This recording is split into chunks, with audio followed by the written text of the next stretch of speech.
معزز ناظرین، جماعت مخالفین کے ایک معروف انٹرنیٹ میں معروف آدمی ہیں، انہوں نے شیعہ عقیدے کے امامت کے متعلق کچھ باتیں کی ہیں جن کا ہم نے جواب دینا ہے اس پروگرام میں.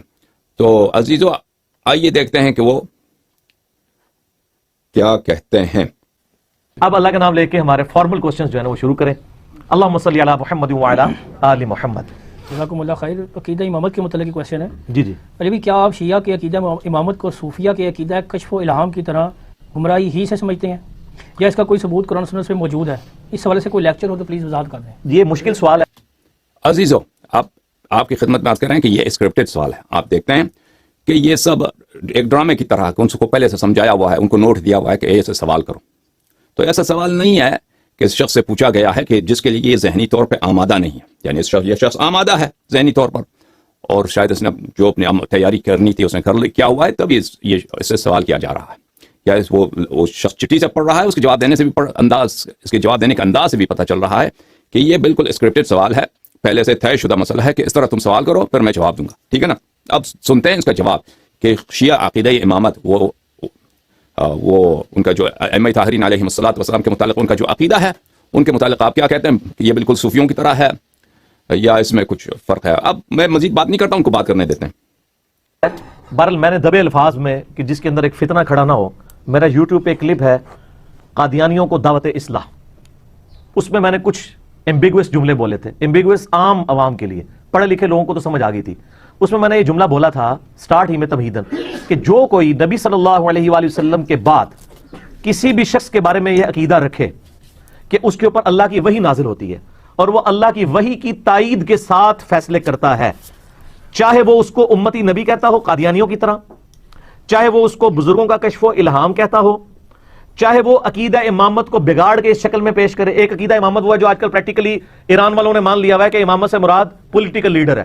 اس عقیدہ امامت میں تو ہم حضرت ابوبکر، عمر، عثمان و علی صاحب کو امام وقت مانتے ہیں. جو مسلم شریف میں حدیث ہے جو امام کی بیعت کے بغیر مرا وہ جاہلیت کی موت مرا. کفر کی موت نہیں سر، جاہلیت کی موت، ان نون میں. کفر اسلام کا فیصلہ تو اللہ رسول آخرت قرآن پہ ہونا ہے.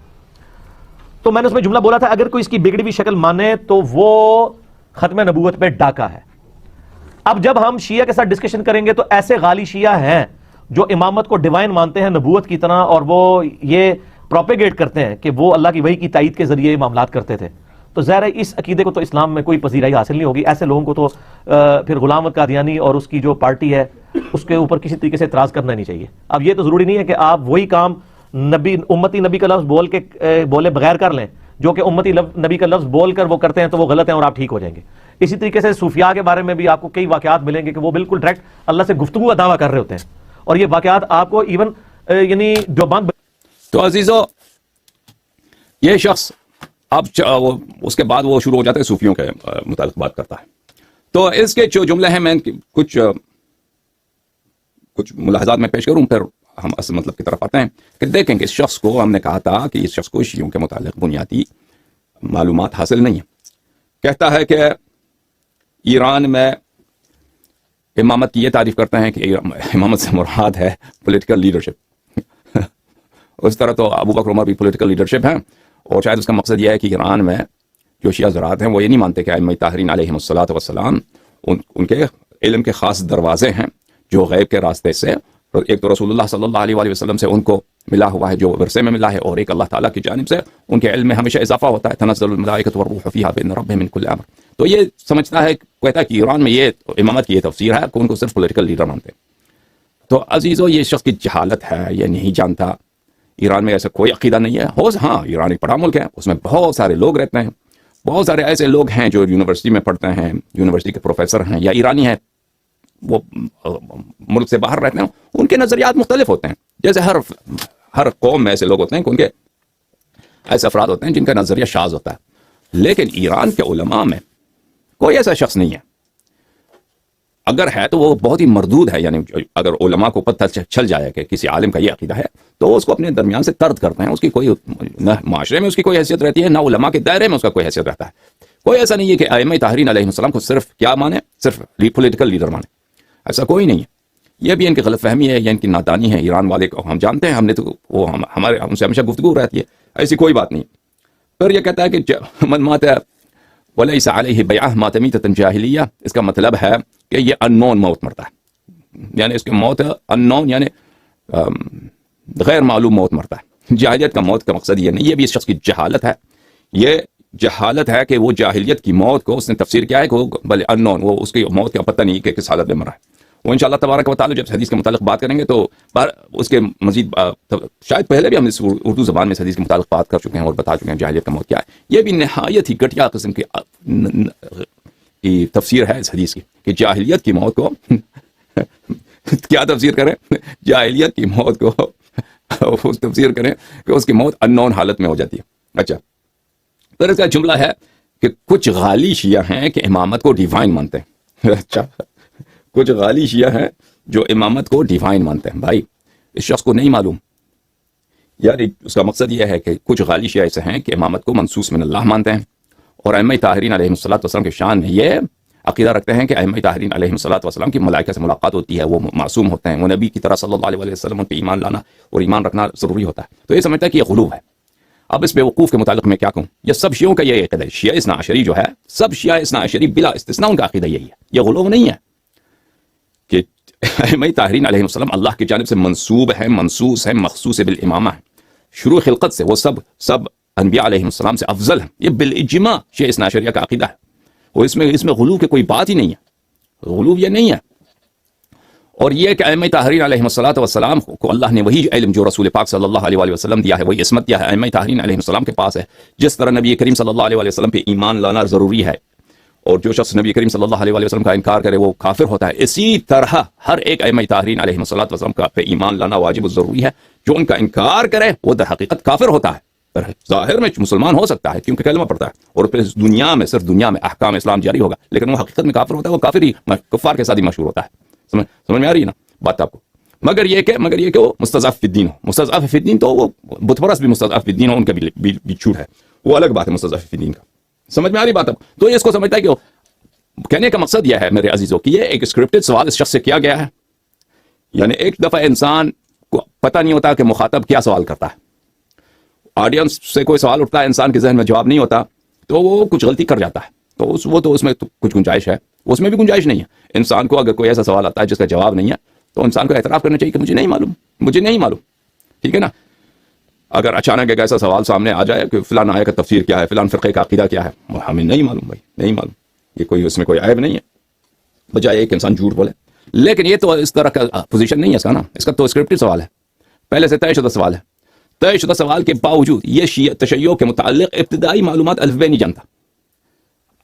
نہیں جانتا کہ شیعوں میں نظریہ امامت میں یہ غلو نہیں ہے کہ اگر آپ کہیں کہ ائمہ علیہم الصلوۃ والسلام اللہ کی جانب سے منسوب ہے، اللہ کی جانب سے منصوص ہے، انبیاء علیہم السلام سے افضل ہے، ان پہ ایمان لانا اسی طرح لازم و ضروری ہے جس طرح رسول پاک صلی اللہ علیہ وسلم پہ ایمان لانا ضروری ہے، ملائکہ ان کے درگاہ ان کی خدمت کرتے ہیں، ملائکہ ان سے بات کرتے ہیں، ملائکہ ان کے اللہ کی جانب سے ان کے لیے علم لاتے ہیں، تنزل الملائکۃ والروح فیہا باذن ربہم من کل امر، یہ ہر سال جو ملائکہ نازل ہوتے ہیں ائمہ طاہرین علیہم الصلوۃ والسلام پہ لیلۃ القدر میں، اس سال کے جتنے من کل امر، اس سال میں جتنے مقدرات ہیں اس کا علم لے کے آتے ہیں ائمہ طاہرین علیہم الصلوۃ والسلام۔ یہ تو ابتدائی، یہ کوئی اس میں کوئی کون کہتا کہ یہ غلو ہے مذہب شیعہ میں؟ آپ مجھے دکھائیں کہ ایک شیعہ عالم ہو اس نے کہا کہ یہ غلو ہے، یہ بے اجماعی باتیں ہیں۔ ہاں ہو سکتا ہے یہ ہے کہ بعض شیعوں کو پتہ نہیں ہے، تفصیلات کا پتہ نہیں ہے، ہو سکتا ہے کوئی ایسا طالب علم ہو شیعوں کا، اب مجھے نہیں لگتا کہ کوئی ایسا طالب علم بھی ہوگا، کوئی مولوی ہوگا کہ ان باتوں کا اس کو پتہ نہیں ہوگا، شیعہ مولوی کو ہو سکتا ہے کوئی جاہل ہو مولوی ایسا اس کو پتہ نہیں ہو تو وہ کہہ دے، یا وہ تقیہ میں کہتا ہے کہ ہمارا عقیدہ نہیں ہے، لیکن یہ غلو نہیں ہے، غلو یہ ہے کہ آپ ائمہ طاہرین علیہم الصلوۃ والسلام کو اللہ مانیں، نستجیب بولا خالق مانیں ان کو، یہ غلو ہے۔ یا ائمہ طاہرین علیہم الصلوۃ والسلام کو انہوں نے کہا کہ ہم خالق نہیں ہیں، ہم رازق نہیں، خالقیت اور رازقیت ان کو سونپتے ہیں، جی ہاں یہ غلو ہے، باقی یہ غلو نہیں ہے۔ ان کو الہی صفات ہیں، وہ یہ صفات اللہ کے لیے مخصوص ہیں، عقلی طور پر یا نقلی طور پر وہ اللہ ان سے منسوب کرتے ہیں، یہ غلو ہے۔ یہ غلو نہیں ہے کہ وہ منسوب من اللہ ہیں۔ اچھا تو دیکھیں اس کو ابتدائی باتیں نہیں معلوم، اور یہ واضح ہے اس شخص کے متعلق ابتدائی باتیں ہمارے مذہب کے متعلق نہیں معلوم، یہ تو چھوڑیے ان کے اپنے مذہب کے متعلق بھی نہیں معلوم۔ ہم نے کہا ان کا اور مولوی اسحاق صاحب کا ان کے باتوں کا جواب ہم دو مراحل میں دیں گے عزیزوں۔ ایک مرحلہ یہ ہے کہ ہم اس سے پہلے کہ ان کی باتوں کو چھیڑیں کہ یہ کیا کہتے ہیں کہ مثلا ائمہ علیہم الصلوۃ والسلام کے پاس ملائکہ کیسے آتے ہیں، یہ کیسے ختم نبوت سے منافات رکھتا ہے، اس کا جواب کیا؟ ایسی باتوں کا جواب اس سے دینے سے پہلے وہ اگلا مرحلہ ہے، اس سے پہلے ہم کہتے ہیں کہ آپ کا اپنا عقیدہ امامت کیا ہے۔ جناب محمد علی مرزا صاحب یا ان سے بڑھ کر علماء کو خطاب کرتے ہیں، ان کے گزشتہ علماء کو خطاب کرتے ہیں، جتنے ان کے ابو منصور ماتریدی سے لے کر آج تک ماتریدیہ کے جتنے علماء ہیں، ابو الحسن اشعری سے لے کر آج تک جتنے ان کے علماء ہیں، احمد بن حنبل سے لے کر آج تک جتنے حنابلہ اور حشویہ اور مجسمہ کے علماء ہیں، ان کو خطاب، آپ کا نظریہ امامت کیا ہے؟ آپ شیعوں کے عقیدہ امامت پہ آپ تنقید کرتے ہیں، ہم دیکھتے ہیں کہ آپ کا اپنا کیا ہے۔ میں نے جیسے کل آپ کی خدمت میں عرض کیا، ان کا عقیدہ امامت اتنا احمقانہ ہے اور اتنا گھٹیا ہے کہ ان کو جرأت نہیں ہے کہ اپنا عقیدہ امامت سر علن لوگوں کو بتائے کہ ان کا عقیدہ امامت کیا ہے۔ میں نے کل 1 گھنٹے خارج جب ہم کہتے ہیں یعنی متن دکھائے بغیر، حوالہ جات دکھائے بغیر، ہم نے بتایا، آپ کی خدمت میں عرض کیا کہ کیوں جماعت عمریہ کا، ہمارے مسلمان بھائیوں کا، ان کا عقیدہ امامت بالکل واضح البطلان ہے۔ بالکل جو اس کا تصور کریں کہ ان کا عقیدہ امامت کیا ہے تو اس سے اس کا بطلان ثابت ہو جاتا ہے۔ اور ان کے عقیدہ خدا جانتا ہے، ایک نقطہ اور مزید اس میں بہت اہم نقطہ ہے، وہ بھی دیکھیے کہ ان کا عقیدہ امامت اگر اچھی طرح سے تصور کر لیں تو اسے واضح طور پہ پتہ چل جاتا ہے کہ ہو ہی نہیں سکتا، اس کے سوا کوئی چارہ ہی نہیں ہے کہ عقیدہ امامت جو شیعوں کا ہے وہ 100% صحیح ہو۔ دیکھیں یہ تو مرحلے آپ کی خدمت میں ہم اپنے ذہن میں رکھیے۔ کل ہم نے باہر خارج سے مفصل بات کی کہ ان کا عقیدہ امامت کیا ہے۔ آج حوالہ جات دکھانے کا دن ہے۔ البتہ عرض کریں کہ ہم پہلے غدیر کے تقاریر میں ان باتوں کو زیادہ تفصیل سے بیان کر چکے ہیں اردو زبان میں۔ اب مختصر میں 2-3 منٹ میں وقت لوں آپ کا ان کا عقیدہ امامت بیان کروں۔ بات یہ ہے کہ اللہ کو پتہ ہے کہ رسول اللہ صلی اللہ علیہ وسلم دنیا سے جانے والے ہیں، خود رسول صلی اللہ علیہ وسلم کو بھی پتہ ہے کہ دنیا سے جانے والے ہیں۔ حالت یہ ہے کہ قرآن جمع نہیں کیا گیا ہے، سنت مدون نہیں ہے، صحابہ اکثر تازہ مسلمان ہیں، یعنی اکثر صحابہ جو مسلمان ہوئے فتح کے بعد مسلمان ہوئے ہیں، طلقاء ہیں، اور یہ پیسے دے کر چندے دے کر ان کو مسلمان کیا گیا ہے ان میں سے بہت سارے۔ اور جو پرانے بھی مسلمان ہیں ان کی کوئی علم و تہذیب نہیں ہے، نہ علم ہے نہ تہذیب ہے، اکثر کی علم کم تہذیب کم، یہ بات سب ہم ثابت کریں گے۔ اور یہ بھی ہے کہ صحابہ اس طرح نہیں ہے کہ یہ سب مخلص مسلمان ہیں کہ رسول پاک صلی اللہ علیہ وسلم کے ہر فرمان پہ یہ جان قربان کرنے والے ہیں، اس کے بالکل برعکس۔ جس طرح رسول پاک صلی اللہ علیہ وسلم نے فرمایا کہ تم حضرت موسیٰ علیہ السلام کے قوم کے چال پہ چلو گے، جس طرح اصحاب موسیٰ علیہ السلام نے حضرت موسیٰ علیہ السلام کو اذیت کی، اسی طرح رسول پاک صلی اللہ علیہ وسلم کے صحابہ اکثر صحابہ نہایت موذی، نہایت غیر فرمان بردار اور نہایت ہی رسول پاک صلی اللہ علیہ وسلم کے شان میں کوتاہی اور تقصیر کرنے والے لوگ تھے۔ سمجھ میں آ رہی؟ حالات یہ ہیں اس زمانے کے حالات کو اب میں حوالے دکھاؤں گا نبی، میں مختصر بتا رہا ہوں کہ ادعا کیا ہے۔ نبی صلی اللہ علیہ وسلم کو پتہ کہ میں مرنے والا ہوں، اور یہ بھی پتہ ہے کہ میرے پاس کوئی نبی نہیں آئے گا، اور یہ بھی پتہ ہے کہ وہاں قرآن جمع نہیں ہے، سنت بھی کسی کتاب کی شکل میں مدون نہیں ہے، اور صحابہ کی بھی یہ حالت ہے، اکثر تقریباً سب کے سب ان پڑھ، اور اس کے علاوہ ان میں مخلصین کی تعداد بھی بہت کم۔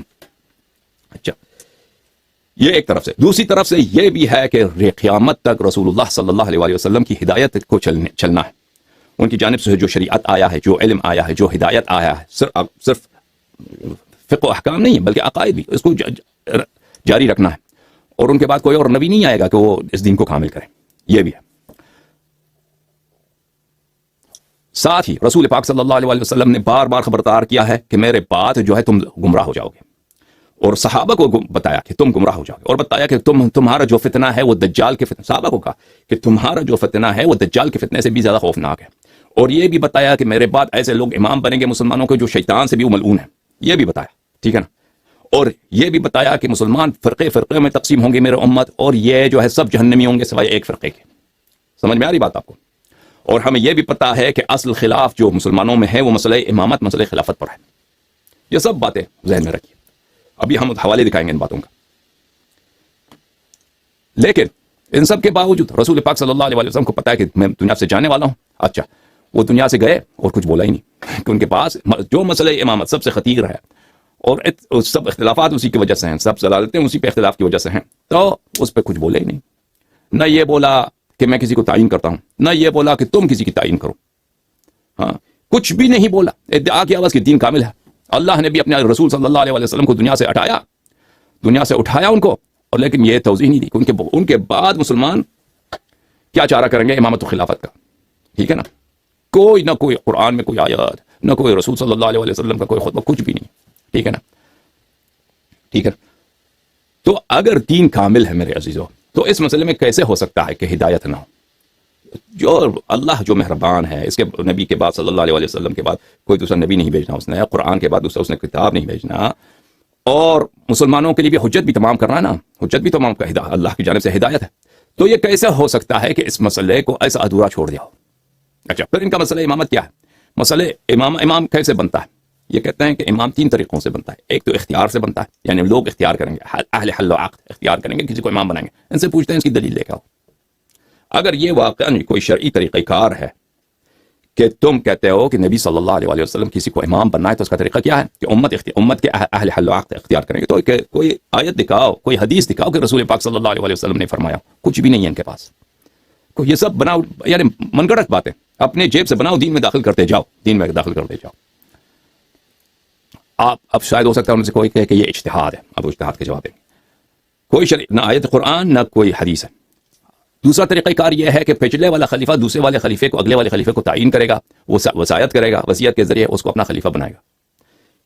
اچھا، تم تو کہتے ہو کہ نبی کریم صلی اللہ علیہ وسلم نے کسی کو تعین نہیں کیا، امت پہ چھوڑ دیا، تو اس کی کیا پچھلے والا خلیفہ اگلے والے خلیفے کو تعین کرے؟ اس کی کوئی حدیث دکھاؤ، اس کی کوئی آیت دکھاؤ. نہ حدیث نہ آیت، کچھ بھی نہیں. تیسرا طریقہ کار امامت کا یہ ہے ان کے نزدیک کہ جو بھی شخص تلوار کے زور سے مسلمانوں پہ حاوی ہو جائے تو وہ واقعا خلیفہ بن جاتا ہے. اس کا شرعاً اطاعت کرنا واجب ہے، اس کے خلاف خروج کرنا جائز نہیں ہے، حرام ہے، حرام ہے. اور ان کے نزدیک یہ بھی عقیدہ ہے کہ خلیفہ جتنا فاسق ہو، جتنا فاجر ہو، شارب خمر بھی ہو، تو اس کا اطاعت کرنا واجب ہے اس وقت تک کہ وہ گناہوں کی طرف دعوت نہ لے. تو لازمی بات ہے، خلیفہ جو شخص سیاست کر کے خلافت میں آ جاتا ہے تو عمدن کسی کو علناً کسی کو شراب کے، مسلمانوں کو شراب پینے کی دعوت نہیں دیتا. اس کو ضرورت ہی نہیں ہے، پاگل تو نہیں ہو، اس نے اپنی حکومت بچانا ہے. لیکن شریعت میں اس میں وہ اپنے کام چلانے کے لیے وہ ایک خلیفہ اگر ظلم کرنا چاہتا ہے تو اس کے پاس بہت سارے طریقے ہیں اس طرح کے، اور پوری تاریخ میں ہوتا رہا ہے. تو یہ 3 طریقہ کار ہیں میرے عزیزوں ان کے پاس. اب اجتہاد کا جو بات ہے نا، اجتہاد کا بات، اب انشاءاللہ تبارک و تعالیٰ ان کی اجتہاد پہ بات کریں گے. ہم ان سے دلیل مانگتے ہیں کہ اگر تم واقعا یہ کہتے ہو کہ رسول پاک صلی اللہ علیہ وآلہ وسلم نے بہت سارے احکام بیان نہیں کیے، وہ امت کے علماء کے اجتہاد پہ چھوڑ دیا ہے، ٹھیک ہے نا؟ اگر یہ بات کہتے ہو، دین میں جھوٹ بولنا، دیکھیں دین میں جھوٹ بولنا یہ تو کفر ہے، انسان جہنمی بن جاتا ہے. اگر واقعا یہ کہتے ہو کہ بہت سارے احکام رسول اللہ صلی اللہ علیہ وسلم نے تبیین نہیں کیے، بیان نہیں کیے ہیں، انہوں نے امت کے علماء کے اجتہاد پہ چھوڑ دیا ہے، ہم کو یہ حکم ہے کہ ہم امت کے علماء سے وہ اجتہاد کرتے جائیں اور ہمیں بتائے جائیں کہ وہ حکم کیا ہے. تو ہم ان سے دلیل مانگتے ہیں اس بات پہ. دلیل ہے نا؟ انسان ایک بات کو، اتنی بڑی بات کو کہ رسول پاک صلی اللہ علیہ وسلم کے بعد امامت کا مسئلہ کیا ہے یا دوسرے جتنے احکام ہیں ان کو اجتہاد پہ چھوڑا، اس کی دلیل لے کے آؤ. کم از کم ایک حدیث ہونی چاہیے تو آپ کے پاس. وہ معاذ ابن جبل کی کہ میں یمن جاؤں گا تو ان سے معاذ ابن جبل سے کہا کہ تم کیا کرو گے؟ اس نے کہا کہ میں اگر کوئی واقعہ آیا تو میں کتاب میں دیکھوں گا، پھر سنت میں دیکھوں گا، اس میں بھی نہ ملا تو میں اپنا اجتہاد. وہ حدیث ان کے نزدیک ضعیف ہے، وہ حجت ہی نہیں ہے.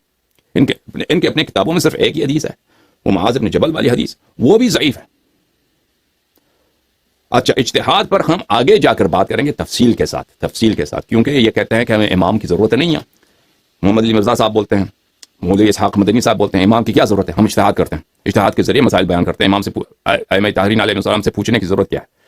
تو ہم اجتہاد کے متعلق آگے جا کر انشاءاللہ تبارک و تعالی تفصیل سے بات کریں گے کہ ان کے اجتہاد جو ہے وہ ایک بہت بڑی بدعت ہے. ان کا اپنا اعتراف ہے کہ اجتہاد جو ہے یہ دین میں ان کے بڑے علماء نے خلاصہ اجتہاد کی تفصیل آئے گا انشاءاللہ تبارک و تعالی. ابھی تک جتنے ہم نے ادعا کیے ہیں اس کا ہم دوسری زبانوں میں، اردو زبان میں شاید غدیر کے مسئلے پر اس کو تفصیل سے بیان کر چکے ہیں، نظریہ امامت فرقہ عمریہ کا. ابھی جو ہے اختصار کے ساتھ ان باتوں کے حوالے آپ کی خدمت میں پیش کرتے ہیں. پہلی بات تو یہ ہے کہ عدم النص، امامت پہ کوئی نص نہیں ہے. دیکھیں عزیزو، یہ کتاب ہے سقیم مسلم، چھاپ ہے المطبعۃ الازہریہ بالازہار بشرح النووی، یحییٰ بن شرف النووی کی شرح کے ساتھ، یہ جزء ہے ثانی عشر. اچھا، یہاں پہ کتاب الاستخلاف و ترک الاستخلاف، فإن استخلف فقد استخلف من هو خير مني يعني أبا بكر وإن أترككم فقد ترككم من هو خير مني رسول الله صلی اللہ علیہ وسلم. عمر کے مرنے کے وقت کی اس کی بات ہے، اس کا بیٹا اس سے بات کر رہا ہے، کہتا ہے کہ اگر میں مر جاؤں، اگر میں کسی کو خلیفہ بناؤں تو ابو بکر نے مجھے خلیفہ بنایا تھا، اگر میں کسی کو وصی نہ بناؤں تو رسول پاک صلی اللہ علیہ وسلم نے کسی کو وصی نہیں بنایا تھا. وفي هذا الحديث دلیل على ان النبي صلی اللہ علیہ وسلم لم ينص على خلیفۃ. نووی صاحب فرماتے ہیں، کہتے ہیں کہ اس حدیث میں یہ دلیل ہے کہ رسول پاک صلی اللہ علیہ وسلم نے کسی کو اپنی جانشین نہیں بنایا تھا کیونکہ عمر نے بولا ہے اچھا وہو اجماع اہل السنت وغیرہم، یہ اشاعرہ کا، ماتریدیہ کا اور ان کے غیر علاوہ جو حشویہ ہیں، حنابلہ کے پیروکار ہیں، کیونکہ حنابلہ کو اہل سنت نہیں مانتے، جو حشویہ ہیں ان کو اہل سنت نہیں مانتے، کہتے ہیں اہل سنت اور غیر اہل سنت جو دوسرے فرقے ہیں، مثلا خوارج ہیں، سوائے شیعوں کے، اس مسئلے پہ سب کا کیا ہے؟ اجماع ہے۔ مسئلہ اجماعی ہوا نا کہ رسول پاک صلی اللہ علیہ وسلم سے کوئی نص نہیں ہے۔ اب تو رسول پاک صلی اللہ علیہ وسلم دنیا سے گئے، کسی کو انہوں نے اپنا جانشین معین نہیں کیا۔ اب کیا طریقہ کار بتایا؟ کیا یہ کہیں بتایا رسول پاک صلی اللہ علیہ وسلم نے کہ جو تلوار کے ذریعے آپ پہ حاوی ہو جائے، آپ پہ مسلط ہو جائے، تو وہ واقعاً شرعی خلیفۃ اللہ ہے، تو اس واقعاً میں خلیفۃ الرسول ہے، اس کی اطاعت کرنا واجب ہے۔ کہاں بولا انہوں نے؟ کہاں بولا ہے انہوں نے رسول پاک صلی اللہ علیہ وسلم نے کہ یہ بھی خلیفہ بننے کا ایک طریقہ کار ہے، یا یہ کہ کوئی دوسرا خلیفہ اپنے جانشین کو تعین کر سکتا ہے؟ دلیل لے کے آؤ۔ یا یہ کہ میں اس بات کو امت کے اختیار پہ چھوڑتا ہوں، کوئی بھی دلیل نہیں ہے۔ اچھا، دوسرا بات یہ ہے کہ جو حالات ہیں رسول پاک صلی اللہ علیہ وسلم کے وفات کے وقت، ہاں رسول پاک صلی اللہ علیہ وسلم نے کب حجۃ الوداع میں انہوں نے فرمایا انی تارک فیکم من اخذتم به لن تضلوا بعدی ابدا، کتاب اللہ وعترۃ اہل بیت، میں تمہارے درمیان دو ثقلین چھوڑ کے جا رہا ہوں، اگر ان کی اتباع کرو تو کبھی گمراہ نہ ہو جاؤ، ایک کتاب اللہ اور ایک میری اہل بیت علیہم السلام۔ اچھا، کتاب اللہ کی کیا حالت تھی؟ رسول پاک صلی اللہ علیہ وسلم دنیا سے جا رہے ہیں، کتاب اللہ کیا آج جس طرح ہمارے زمانے میں ہر گھر میں کئی قرآن کی کے مصاحف موجود ہیں، ہر گھر میں، وہ فون پہ بھی ہیں، آپ کے ویب سائٹس ہیں، ہر جگہ قرآن، کفار کے پاس لائبریریوں میں جاتے ہیں، قرآن کے کئی نسخے ہوتے ہیں، تو کیا وہی حالت تھی رسول پاک نہیں؟ اس طرح نہیں تھی۔ دیکھیں حدیث ثقلین کو جس ماحول میں رسول پاک صلی اللہ علیہ وسلم نے بیان کیا ہے کہ میں تمہارے درمیان دو چیز چھوڑ کے جا رہا ہوں، میرا قرآن اور میرا اہل بیت، ان کی اتباع کرو گے تو کبھی گمراہ نہیں ہو جاؤ گے، یہ حدیث متواتر صحیح ہے۔ تو عزیز و قرآن تو اس وقت متفرق تھا، تو کیسے کہہ سکتے ہیں کہ رسول میں تمہارے درمیان چھوڑ کے جا رہا ہوں؟ اس کی تصحیح کیا ہے؟ وجہ کیا ہے؟ حکمت کیا ہے؟ یا رسول اللہ اگر قرآن مجموع ہے، ہر ایک کے پاس گھر میں موجود ہے، تو پھر تو آپ کہہ سکتے ہیں ہم قرآن پڑھ کے اس کو عمل کریں۔ قرآن تو کسی کے پاس ہے ہی نہیں اس زمانے میں، اس زمانے میں قرآن تو کسی کے پاس تھی ہی نہیں۔ حقیقت یہ ہے کہ اس زمانے میں قرآن صرف اور صرف امیر المؤمنین علیہ السلام کے پاس تھی، اور امیر المؤمنین علیہ السلام کو رسول پاک صلی اللہ علیہ وسلم نے حکم دیا تھا کہ میرے مرنے کے بعد تم قرآن کو جمع کرو اور ان پہ عرضہ کرو، اور وہ اتقان میں دوسرے کتب میں اس کے جماعت مخالفین کے اب قرآن کی کہانی آپ کو سنائیں گے، تو جس طرح اہل بیت علیہ السلام کی کہانی دردناک ہے، اسی طرح قرآن مجید کی کہانی دردناک ہے۔ یہ جھوٹ قرآن کے متعلق اتنا جھوٹ کہا جاتا ہے میرے عزیزو، شیعوں میں بھی اور جماعت مخالفین میں بھی حقائق کو چھپایا جاتا ہے۔ ان مسلمانوں کو مستشرقین سے ڈر ہے، یہ سمجھتے ہیں کہ اگر ہم نے حقائق قرآن کے متعلق بتا دیے تو مستشرقین کا ان کا جھنڈا بلند ہو جائے گا، اورینٹلسٹ کا۔ تو کبھی ہم قرآن کے متعلق جماعت عمریہ کے اپنے کتب میں، بخاری، غیر کتب کی بات نہیں کر رہا، غیر مشہور کتب، بخاری مسلم کی بات کرتے ہیں، اس میں کیا چیزیں موجود ہیں، قرآن کی کہانی کیا ہے، قرآن کتنا ناقص ہے، وہ بخاری کے روایات کی روح سے، مسلم کی روایات کی روح سے قرآن کتنا ناقص ہے، اس کی حد ہی نہیں، یعنی تقریباً عشر قرآن بھی نہیں بچا۔ اگر بخاری کی روایت کو دیکھیے، میں دلیل کے ساتھ آپ کے سامنے پیش کروں گا کہ عشر قرآن بھی ثابت نہیں ہے۔ سمجھ میں آ رہی بات آپ کو؟ یہ شیعوں پہ کیا لگاتے ہیں، تہمت لگاتے ہیں کہ شیخ قائل بالتحریف ہے، قائل بالنقصان ہے قرآن میں، اور ابھی یہ ابحاث کسی نے آپ کے سامنے شاید نہیں کھولی ہیں، میں نے عربی زبان میں کھولی تھی کئی سال پہلے، وہ خدا جانتا ہے کہ مولویوں نے کتنے کالز کیے، کوئی جواب نہیں دے سکا، سب لاجواب ہو گئے، سب لاجواب ہو گئے، الحمدللہ رب العالمین۔ تو بہرحال ابھی نقصان قرآن کی بات نہیں کر رہا، صرف اتنی بات کر رہے ہیں کس حالت میں قرآن کو چھوڑ کے گئے ہیں رسول پاک صلی اللہ علیہ وسلم۔ یہ کتاب ہے بخاری، چھاپ دار احیاء تراث العربی، سنہ 1622، صفحہ نمبر 831، کتاب التفسیر، لقد جاءکم رسول من انفسکم عزیز علیہ ما عنتم حریص علیکم بالمؤمنین رؤوف الرحیم۔ اس آیت کا عنوان، یہ باب کا، اس فصل کا عنوان یہی ہے۔ اچھا، اس میں حدیث نمبر ہے 4679۔ اچھا، اس میں اب جو ہے یہ قرآن جمع کرنے کی کہانی ہے کہ ابو بکر کیا کہتا ہے، ابو بکر کے زمانے میں یمامہ کے جنگ میں بہت سارے لوگ مر گئے، تو ابو بکر نے عمر سے کہا کہ میں تو کہتا ہوں کہ قراء مر جائیں گے، جو لوگ قرآن کے قاری ہیں وہ سب مر جائیں گے، فَيَذْهَبَ كَثِيرٌ مِّنَ الْقُرْآنِ إِلَّا أَن تَجْمَعُوهُ، تو قرآن کا بہت بڑا حصہ ضائع ہو جائے گا مگر یہ کہ تم اس کو جمع کرو، قرآن کو جمع کرو۔ ابو بکر نے کس سے کہا؟ عمر سے کہا کہ یمامہ میں، اور یہ سب فراڈ ہے، سب جھوٹ ہے عزیزو، یہ جو ورژن یہ بتاتے ہیں یہ جھوٹ ہے، کیونکہ ان کے اپنی کتب میں موجود ہے، امیر المؤمنین علیہ السلام نے قرآن کو جمع کیا اور کہا کہ میں کبھی ردا نہیں پہنوں گا جب تک کہ میں قرآن کو جمع نہ کر دوں، اور اس کو عرضہ بھی کیا تو ان لوگوں نے قبول نہیں کیا، اس کو رد کیا۔ وہ کہا قرآن جب ایک دفعہ جمع ہو چکا ہے، امیر المؤمنین علیہ السلام جمع کر چکے ہیں، تمہارے اپنے کتب میں موجود ہے، ہاں، جن کے متعلق رسول اللہ صلی اللہ علیہ وسلم کی صحیح حدیث مستدرک حاکم ذہبی نے بھی تصحیح کی ہے کہ علی مع القرآن والقرآن مع علی لن يفترق حتى يرد علی الحوض، کہ سید المسلمین یعصوب الدین امیر المؤمنین علیہ السلام قرآن کے ساتھ ہے، قرآن ان کے ساتھ ہے، یہ ایک دوسرے سے کبھی بچڑ نہیں جائیں گے، جدا نہیں ہوں گے روز قیامت تک۔ جب انہوں نے جمع کیا ہے تو زید بن ثابت کون ہے؟ ابو بکر عمر کو کیا قرآن آتا ہے کہ ابو بکر عمر سے کہہ رہا ہے کہ قرآن جمع کرو الا یہ ضائع ہو جائے گا، قرآن بہت سارا ایسا ضائع ہو جائے گا۔ دیکھو عزیزو، یہ کہتے ہیں کہ یہ آیت بسم اللہ الرحمن الرحیم انا نحن نزلنا الذکر وانا له لحافظون، کہ ہم نے ذکر کو نازل کیا ہے اور ہم ذکر کی حافظ ہیں۔ ذکر کا سے کیا مراد لیتے ہیں؟ قرآن، جو مشہور تفسیر ہے، یہ متفق علیہ نہیں ہے کہ ذکر سے مراد قرآن ہے۔ بہت سارے مفسرین کہتے ہیں سے مراد قرآن نہیں ہے، ان کے اپنے فرقے کے سے مراد کون ہے؟ رسول پاک صلی اللہ علیہ وسلم۔ اگر رسول پاک صلی اللہ علیہ وسلم مراد ہیں تو یہ بالکل بھلے نقصان قرآن اور اس کے بحث سے بالکل اجنبی والی بات ہوگی، لیکن یہ جو مشہور آپ کو واقعہ سنایا جاتا ہے، تفسیر سنایا جاتا ہے، یہی ہے انا نحن نزلنا الذکر، خود اللہ نے ٹیکہ لیا اور ذمہ لیا کہ میں قرآن کی حفاظت کروں گا، ٹھیک ہے مان لیا۔ اگر تفسیر یہی ہے تو ابو بکر کیوں کہہ رہا ہے کہ اگر ہم قرآن نہیں جمع کریں گے تو بہت سارا قرآن ضائع ہو جائے گا؟ جب اللہ نے ذمہ لیا ہے تو کم از کم یا ابو بکر اس آیت سے ناواقف ہے، یا اگر واقف ہے تو اس تفسیر کو نہیں مانتا، کوئی اس کے پاس کوئی دوسرا تفسیر ہوگا۔ تو ابو بکر نے عمر سے کہا وَإِنِّي لَأَرَىٰ أَن تَجْمَعَ الْقُرْآنَ، میرا سوچ ہے کہ قرآن کو تو جمع کر لے یا عمر۔ اچھا معاف کیجیے، میں نے الٹا کہہ دیا کہ عمر نے ابو بکر سے کہا کہ تو قرآن کو جمع کر لے، قرآن ضائع ہو جائے گا، قرآن تو جمع کرے۔ ابو بکر نے کیا جواب دیا؟ ابو بکر نے عمر سے کہا کہ کیف افعل شیئا لم يفعله رسول اللہ صلی اللہ علیہ وسلم، میں کیسے ایک کام کو انجام دوں کہ رسول پاک صلی اللہ علیہ وسلم نے اس کو انجام نہیں دیا، سنت ہی نہیں ہے۔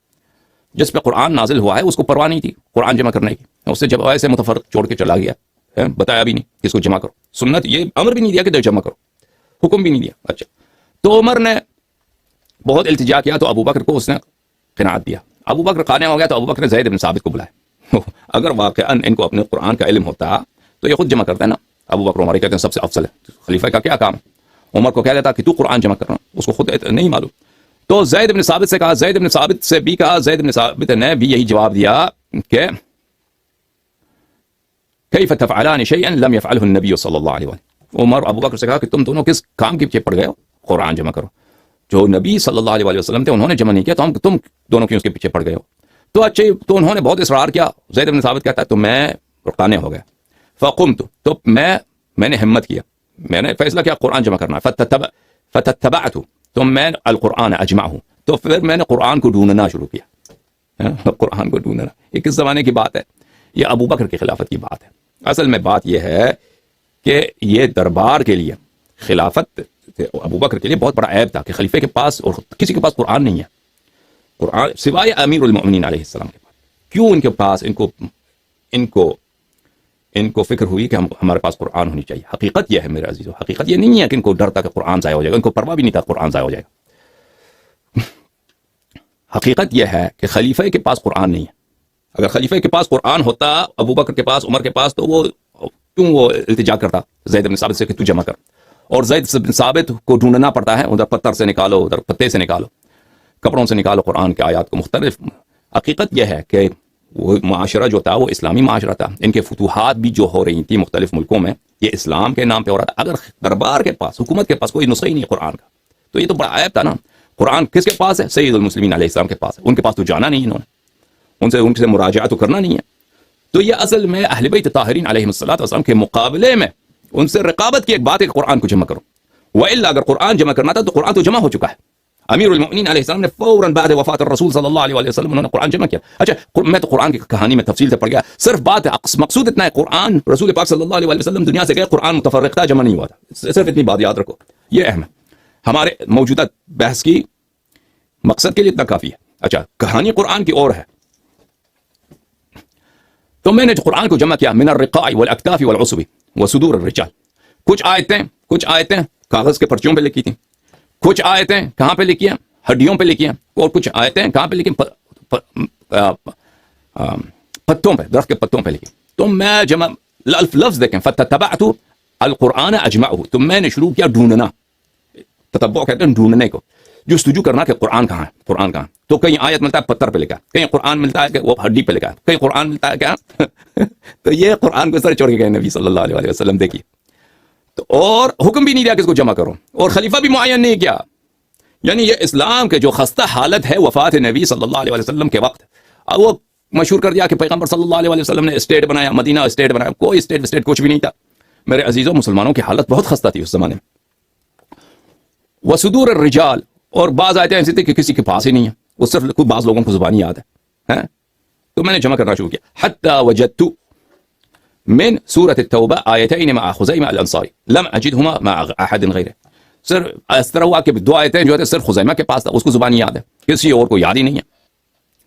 اور وہ آیت یہی ہے، لقد جاءکم رسول من انفسکم عزیز علیہ ما عنتم حریص علیکم. تو اس طرح اس واقعے کو بخاری نے اپنی کتاب میں کئی جگہ لکھا ہے. مقصود یہ ہے میرے عزیزوں، رسول پاک صلی اللہ علیہ وسلم کے وقت، وفات کے وقت، انہوں نے حکم دیا ہے کہ میں دو چیزیں تمہارے درمیان چھوڑ کے جا رہا ہوں، ایک قرآن اور ایک میرا اہل بیت.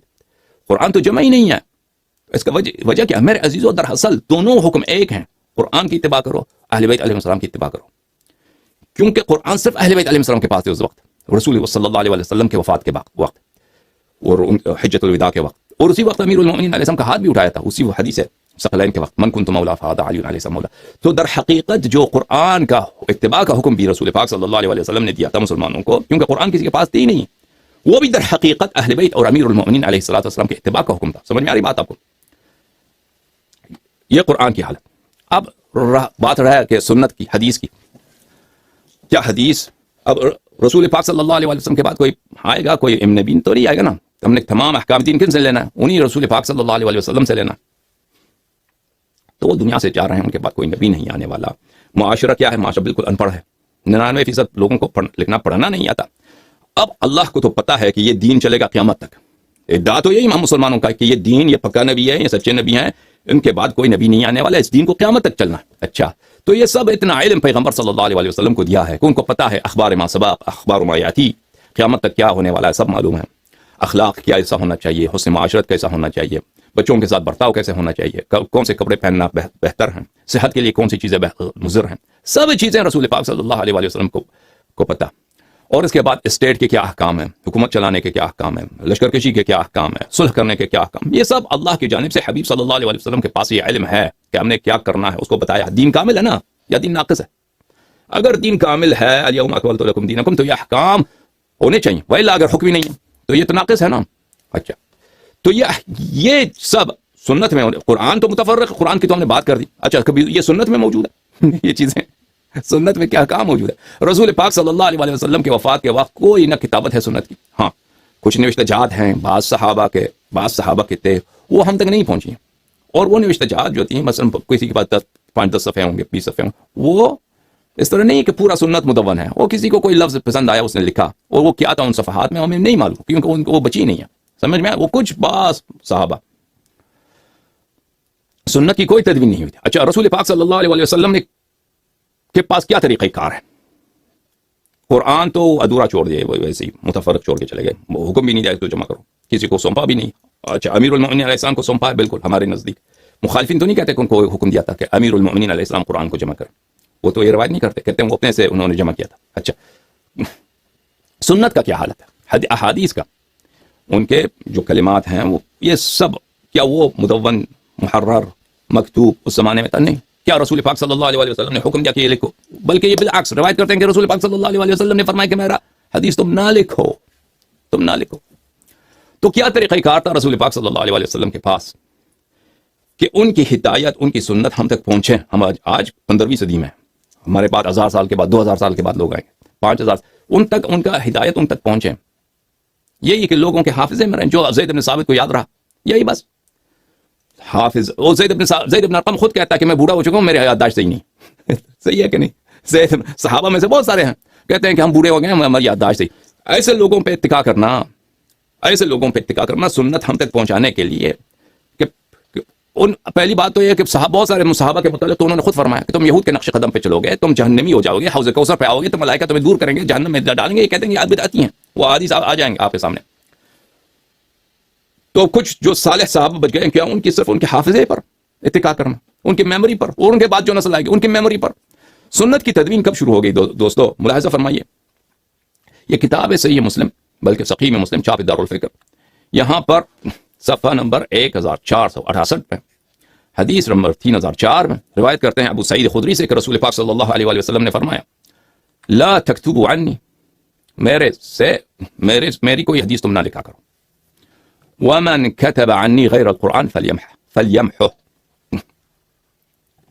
ہاں اگر میں قرآن کے علاوہ کسی اور چیز کو آپ نے لکھا ہے میری زبان سے تو اس کو تم محو کر دو، محو کر دو۔ تو رسول پاک صلی اللہ علیہ وسلم کا حکم کہ تم میری کوئی حدیث نہ لکھو۔ تو حدیث کی لکھائی اگر حکم ہے یہ ہے کہ نہ لکھو، اور پھر ان کا کیا طریقہ کار ہے دیکھیں عزیزو، اللہ کی اب تک جو ہم جماعت مخالفین کے احادیث ہم تک پہنچی ہیں جس طریقہ کار سے کہ وہ سینوں سے پہلے بات ہے صدور رجال میں سے صدور رجال کو منتقل ہوئے اور بعد میں لکھا گیا، کیا یہی طریقہ کار تھا؟ کیا یہی طریقہ کار رسول پاک صلی اللہ علیہ وسلم کا حکم یہی تھا کہ یہی طریقہ کار ہونی چاہیے؟ اور آج ہم ہیں اور احادیث ہیں، جماعت مخالفین کو کہہ رہا ہوں کہ احادیث ان میں سے صحیح کون سا ہے، غیر صحیح کون سا ہے، اور صحیح حدیث جو کہ عزیزو میں آپ کو ایک بہت اہم نقطہ بتا رہا ہوں، صحیح حدیث کا مطلب یہ نہیں ہے کہ قطعی الصدور، جماعت عمریہ کے نزدیک صحیح حدیث کا مطلب یہ نہیں کہ قطعی الصدور، کہ واقعا رسول پاک صلی اللہ علیہ وسلم نے جملے فرمائے۔ صحیح حدیث کا مطلب یہ ہے کہ اس کے رجال ثقات ہیں، اس کے رجال سب ثقہ ہیں، اور اس سلسلے میں کوئی انقطاع نہیں ہے، سب رجال اس کے ثقہ ہیں، مثلا 5 6 7 واسطے ہیں، اور اس میں کوئی انقطاع نہیں ہے، بس صرف اب یہ کہ واقعا رسول پاک صلی اللہ علیہ وسلم نے یہ جملہ بولا یا نہیں بولا، یہ صحیح حدیث کا مطلب یہ نہیں ہے۔ سمجھ میں آ رہی نا؟ اگر ہم قطعی حدیث ان کے دیکھیں کہ واقعا قطعی وہ بہت کم ہے ان کے نزدیک، سمجھ میں آ رہی؟ اور صحیح حدیث کون سے، صحیح حدیث کون سے، کتنا نزاع، کتنا مشکل کام۔ تصحیح احادیث یہ خود ان کے علماء کہتے ہیں کہ یہ ہر ایک بات اس کی بات نہیں ہے، بہت سارے ان کے طالب علم مولید 5 سال 10 سال پڑھتے ہیں، ان کے باوجود کہتے ہیں کہ ہمیں یہ اہلیت نہیں ہے۔ تصحیح احادیث بہت جہابزہ کا کام ہے، بہت محقق، بہت بڑا محقق ہو کہ اس نے اپنی عمر لگائی ہو حدیث میں، پھر جا کے وہ تصحیح کر سکتا ہے کون سی حدیث ضعیف ہے کون سی حدیث صحیح ہے۔ تو عزیزو اتنا دین جو سہل تھا، سمحا تھا، واقعا رسول پاک صلی اللہ علیہ وسلم کے پاس یہی طریقہ کار تھا کہ میرا حدیث جو ہے بہت کمپلیکیٹڈ ہو کے آنے والی نسلوں کو پہنچے، کہ وہ ہمیشہ نظام میں رہے، کسی کو سمجھ ہی نہ آئے کہ حدیث صحیح کون سی ہے، سمجھ میں آ رہی نا؟ اور پھر وہ بھی جو صحیح حدیث ہو وہ بھی پتہ نہ ہو، اطمینان نہ ہو کہ یہ واقعا قطعی الصدور ہے یا نہیں۔ عزیزو حدیث صحیح، یہ کہتے ہیں حدیث صحیح حجت ہے، ہو سکتا ہے حدیث صحیح وہ واقعا صادر نہیں ہو رسول پاک صلی اللہ علیہ وسلم سے، لیکن یہ حجت ہے ہمارے نزدیک۔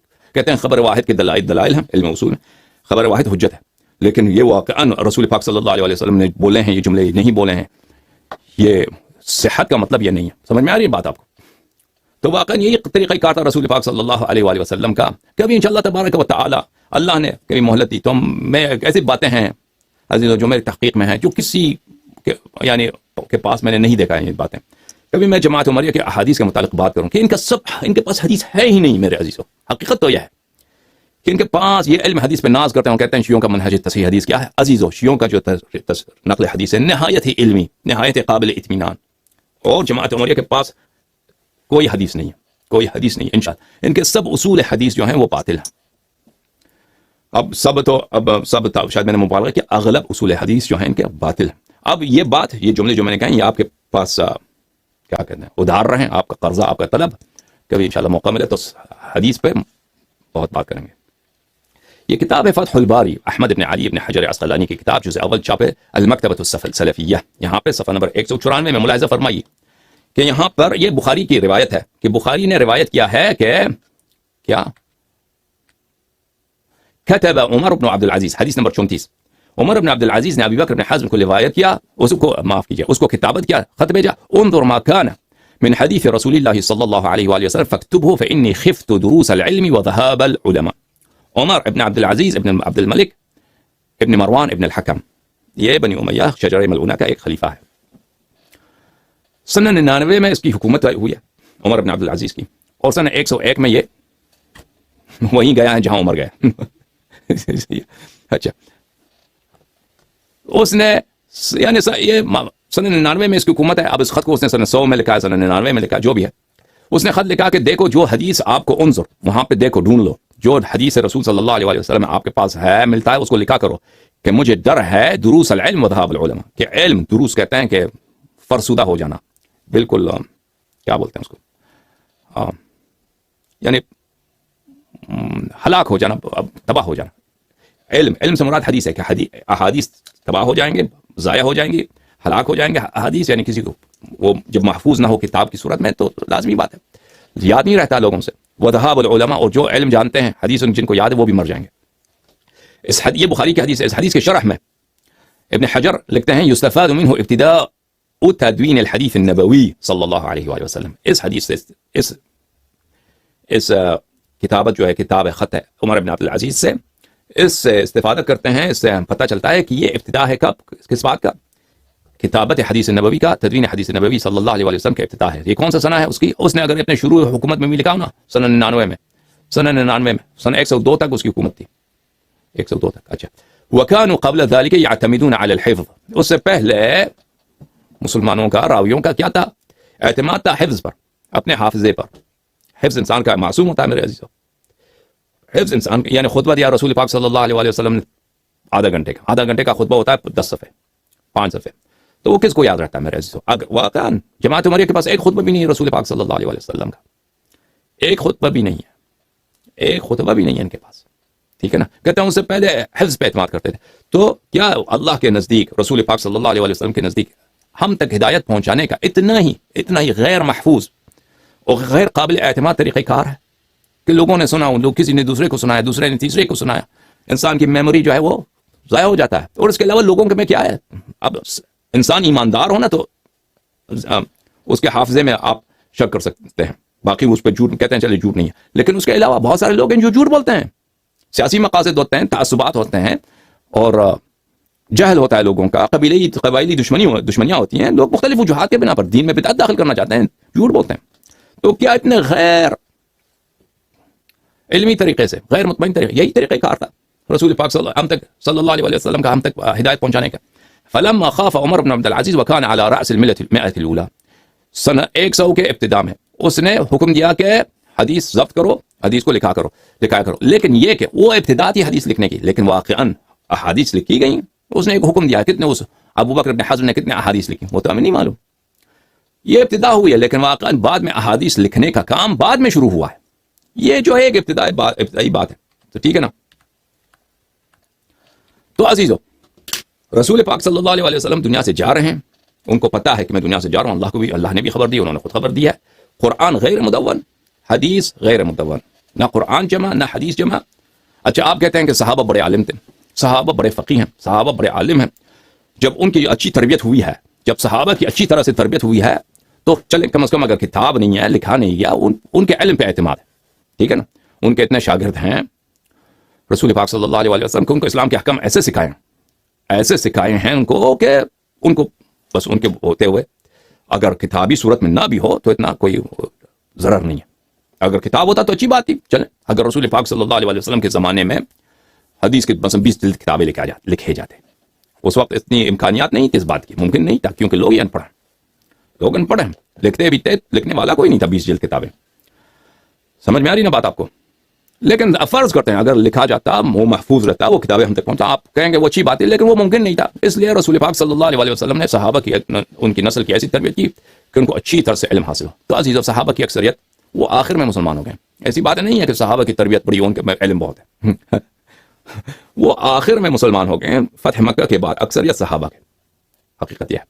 اور جو صحابہ فتح مکہ سے پہلے مسلمان ہوئے, ان کو چھوڑیے, جو صحابہ ہجرت سے پہلے مسلمان, ان کی کیا حالت ہے, ان کی کیا حالت ہے علم میں, مسائل دین میں. میرے عزیزو, ان کے مثال میں ایک لیتا ہوں, عمر ہے, ایک مثال ہے ابو بکر. ان ابو بکر کے علم کی کیا حالت ہے, عمر کی علم کی کیا حالت ہے. ان کے پاس کچھ ہے عمر سے یا ابو بکر سے کہ اس کے علم دکھائے. میں عمر کے 1-2 روایات ان کے کتب میں دکھاتا ہوں کہ یہ ان کے نزدیک جو سب سے عالم ہے, جو سب سے فقیہ ہے, جو سب سے اس کے تربیت یا جو ہے نا رسول پاک صلی اللہ علیہ وسلم نے صحیح طور پہ کیا, اس کو ابتدائی باتیں نہ دین کی معلوم ہے, نہ قرآن کی معلوم ہے, نہ احکام رسول صلی اللہ علیہ وسلم کی معلوم. ملاحظہ فرمائیے, یہ کتاب ہے مسلم, ترجمہ وحید الزمان, علامہ وحید الزمان, یہ جلد نمبر 1, یہ ہے صفحہ نمبر 448 میں. اچھا, حدیث کون سی ہے بھائی؟ حدیث نمبر 820. روایت ہے, ایک شخص عمر کے پاس آیا اور کہنے لگا, مجھے جنابت ہوئی اور پانی نہ ملا. عمر نے فرمایا, کیا؟ نماز نہ پڑھو.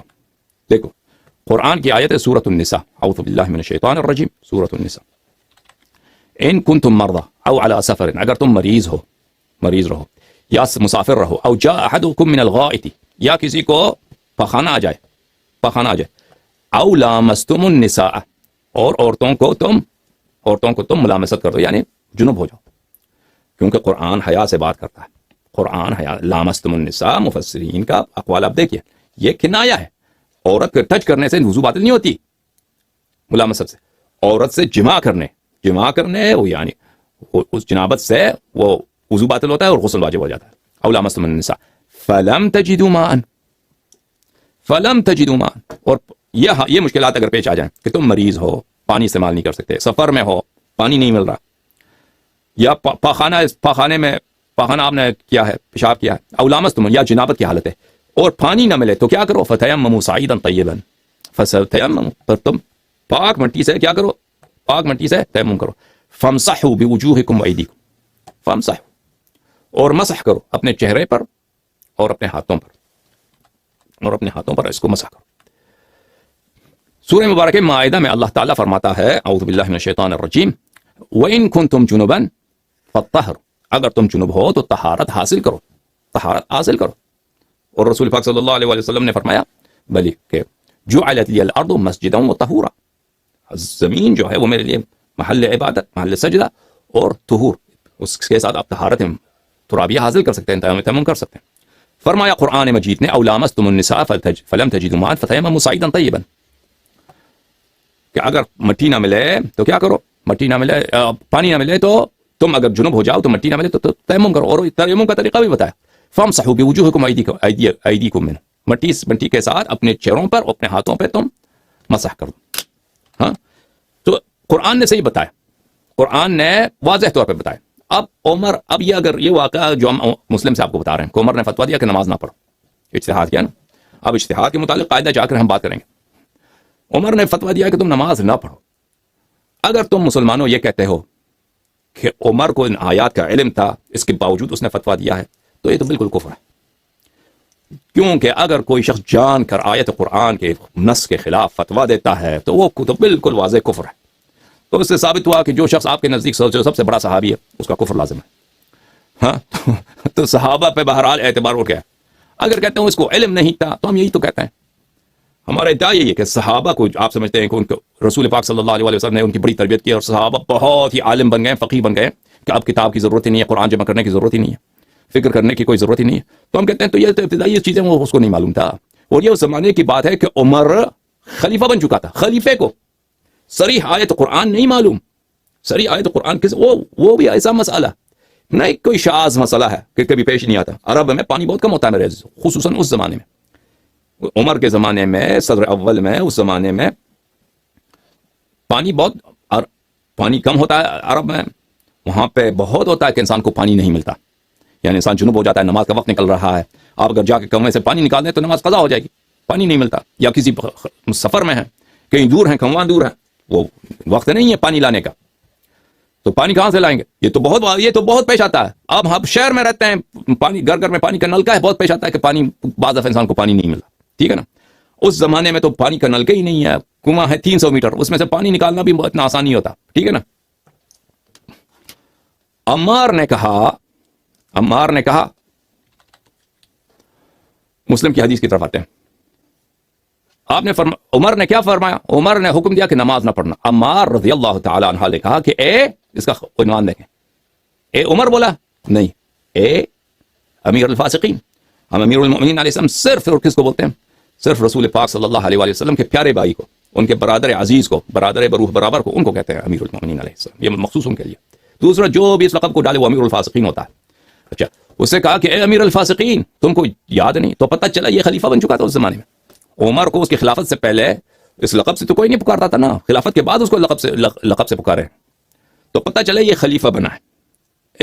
دیکھیں جاہل آدمی کو جس تیمم کا نہیں معلوم، اگر معلوم ہے اور مخالفت کر رہا ہے صریحاً حکم اسلام کا، ومن لم يحكم بما انزل الله فاولئك هم الكافرون، جو جان بوجھ کر قرآن کے خلاف فتویٰ دیتا ہے تو اس کے کفر میں کوئی شک ہے بھائی؟ ہاں اس کے کفر میں کوئی شک ہے؟ تم کو یاد نہیں جب میں اور آپ لشکر کے ایک ٹکڑے میں تھے اور پھر ہم کو جنابت ہوئی اور پانی نہ ملا، آپ نے تو نماز ہی نہیں پڑھی ہے؟ آپ نے نماز، اس زمانے میں بھی اس کو قرآن نہیں تھا. اچھا یہ کس رسول پاک صلی اللہ علیہ وسلم کے حیات کا زمانہ، لیکن میں مٹھی میں لوٹا اور نماز پڑھ لی. رسول اللہ صلی اللہ علیہ وسلم نے فرمایا تجھے کافی تھا اپنے دونوں ہاتھ زمین پہ مارنا، پھر ان کو پھونکنا، پھر مسح کرنا اور دونوں پونچھوں پر. عمر نے کہا خدا سے ڈر اے عمار، یعنی سوچ سمجھ، خدا سے ڈر اس کا ترجمہ یہ ہے کہ سوچ سمجھ کر حدیث بیان کر. دیکھو عزیزو، عمار کیا فرماتے ہیں؟ عمار کو تعجب ہوا کہ عمر ایسا فتویٰ کیوں دے رہا ہے، ایسا صریح قرآن کے خلاف. پھر وہ بولا اے عمر تجھے تو یاد ہے ہم دونوں جنب ہو گئے تھے، سفر میں جنابت ہوئی تھی، تو مجھے اسی زمانے میں قرآن کی آیت اس کو یاد ہے کہ بھئی تیمم کرنا ہے، لیکن تیمم کا طریقہ نہیں معلوم، تو اس نے زمین میں لوٹ ماری ہے. تو بعد میں رسول پاک صلی اللہ علیہ وسلم کے پاس آئے تو انہوں نے کہا کافی تھا کس طریقے سے تم تیمم کرو کہ مٹی پہ ہاتھ لگاؤ، پھر پھونک مارو، پھر چہرے، پھر ہاتھوں پہ لگاؤ، یہ تیمم کافی ہے، اس جنابت دور، نماز پڑھو. تمہیں یاد ہے نہیں؟ تو پتہ کیا چلا عزیزو؟ پتہ یہ چلا کہ عمر کو آتا ہے، کیونکہ ایسا واقعہ پیش آ جائے تو انسان بھولنا ممکن ہے لیکن محتمل نہیں ہے. عمر کو واقعہ یاد ہے لیکن اس کو پرواہ نہیں ہے. حقیقت تو یہ ہے کہ یہ جان بوجھ کر رسول اللہ صلی اللہ علیہ وسلم کی مخالفت کر رہا ہے. اس کو جو بھی ضد ہے اس کے دل میں رسول پاک، وَإِلَّا کیا وجہ ہے؟ کیسے انسان بھول سکتا ہے؟ دیکھیں ایک دفعہ مجھے میرے والد یا میرے کوئی ٹیچر ایک دفعہ تیمم سکھا دے تو میں وہ بھول سکتا ہوں؟ آپ بھول جائیں گے.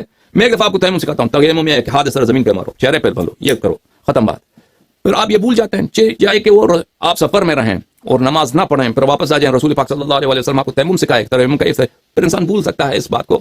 اس کا بھولنا تو مشکل ہے، اس کا بھولنا میں نہیں کہتا غیر ممکن ہے، کہتا ہوں کہ یہ مشکل ہے، غیر محتمل ہے. تو عمر کو تیمم کا پتہ تھا، لیکن بدبختی کی حالت ہے. دیکھیں یہ جان بوجھ کر قرآن کی آیت کی مخالفت اور رسول پاک صلی اللہ علیہ وسلم. ہمارا تو یہی ہے کیونکہ ہمارے پاس واضح احادیث ہے میرے عزیز اہل بیت طاہرین علیہ السلام سے کہ ابو بکر اور عمر نے بہت سارے احکام عمدن دشمنی رسول صلی اللہ علیہ وسلم میں چینج کیے. انہوں نے بہت سارے احکام، اذان چینج کیا ہے، نماز چینج کیا ہے، وضو کا طریقہ چینج کیا ہے، نہ کہ ان کو پتہ نہیں تھا. کو پتہ تھا یہ دشمنی رسول صلی اللہ علیہ وسلم میں، دشمنی اسلام میں، کہ وہ اعتقاد ہی نہیں تھا، انہوں نے چینج کیا ان باتوں کو. لیکن اگر ہم اس بات کو چھوڑ دیں، کہتے ہیں بھائی بھول گیا، تو اگر بھول کی بات لے کے آئے، فراموشی کی بات لے کے آئے نا، تو یہ تو ثابت ہو جاتا ہے کہ اس کے پاس علم نہیں تھا، ایک ابتدائی چیزوں کا علم نہیں تھا اس کے پاس. خلافت تو اس کی چلی گئی نا. جو شخص اتنا جاہل ہے کہ تیمم کا نہیں معلوم، رسول پاک صلی اللہ علیہ وسلم کے سمجھانے کے بعد، پڑھانے کے بعد، دکھانے کے بعد کہ تیمم اس طرح کرنا، اس کے بعد اس کو نہیں سمجھ نہیں آئی، تو وہ خلیفہ کیسے بن سکتا ہے؟ اور مسلمین میں کون موجود ہے؟ انا مدینۃ العلم، انا دار الحکمہ، اللہ اللہ، وعلی بابها انت منی بمنزلت ہارون من موسیٰ، انی تارک فیکم من اخذتم به لن تذلوا بعدی ابدا، کتاب اللہ وعترتی. مسلمین میں کون موجود ہے؟ سید المسلمین، شبیہ الرسول، ابن عم الرسول، زوج البتول، صلی اللہ علیہ وآلہ صلوات اللہ علیہ موجود. اور جو ایسا شخص کہ اگر احسن حالت میں ہم اس حدیث کی تفسیر کریں کہ اس کو جہل ہے، لیکن حقیقت میں اگر دیکھا جائے تو وہ کیا ہے؟ وہ عمدن مخالفت کر رہا ہے رسول پاک صلی اللہ علیہ وسلم سے. اچھا، اور پھر وہ دھمکی دیتا عمار کو کہ خدا سے ڈر. عمار کو غلط بات کر رہا ہے کہ تم خدا سے ڈرو. عمار کو کہہ رہا ہے کہ تو خدا سے ڈر. ٹھیک ہے نا. عمار نے اس کو یاد دلایا کہ تجھے کیسے بھول سکتا ہے عمر، تو کیسے بھول سکتا ہے، تجھے یاد نہیں ہے.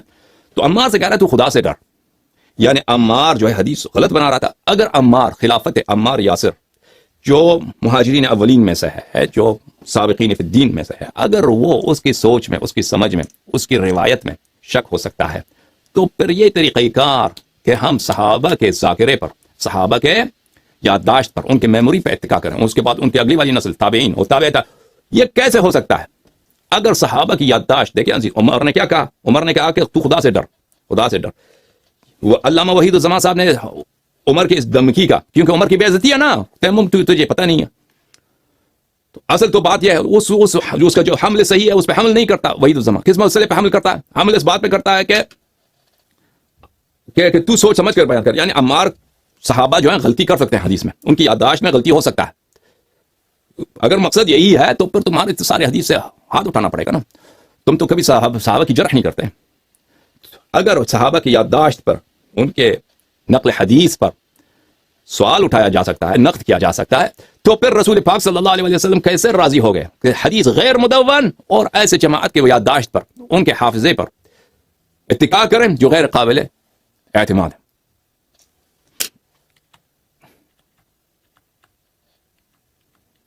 اچھا یہ کہتے ہیں کہ بھائی صحابہ کی ایسی تربیت ہوئی کہ ان کی موجودگی میں کتاب لکھنے کی ضرورت کیا ہے. ملاحظہ فرمائیے یہ کتاب ہے کون سی؟ مسند احمد بن حنبل، طبع دار الحدیث بالقاہرہ، جزء الثانی.